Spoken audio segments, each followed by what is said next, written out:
ಇಲ್ಲಿ ಫ್ರೆಂಡ್ ಮನ್ಯಾಗ ಒಂದು ರೋಬೋಟ್ ಐತಿ. ಇದು ಏನು ಕೆಲಸ ಅಂದ್ರೆ ಮನೆ ಕ್ಲೀನ್ ಮಾಡ್ತೈತೆ ನೋಡಿ.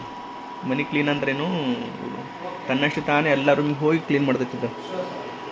ನೀವು ಇದು ಮಾಡ್ತಿರಲ್ಲ, ಮಾಪಿಂಗ್ ಅಂತ ಮಾಡ್ತಿರಲ್ಲ, ಆ ಥರ ಎಲ್ಲ ತನ್ನಷ್ಟು ತಾನೇ ಎಲ್ಲ ರೂಮಿಗೆ ಹೋಗ್ತೈತಿ.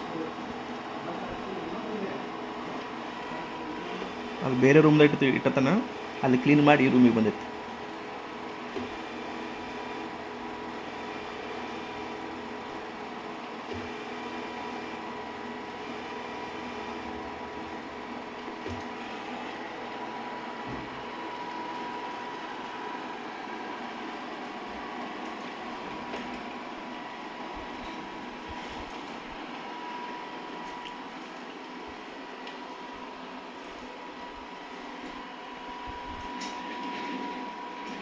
ಸರಿ ಅಲ್ಲಿ ಸರಿ ಸರಿ ಕ್ಲೀನ್ ಮಾಡಲಿಲ್ಲ. ಇಲ್ಲ ಅದು ಹೋಗೋಕ್ಕಾಗೋದಿಲ್ಲ.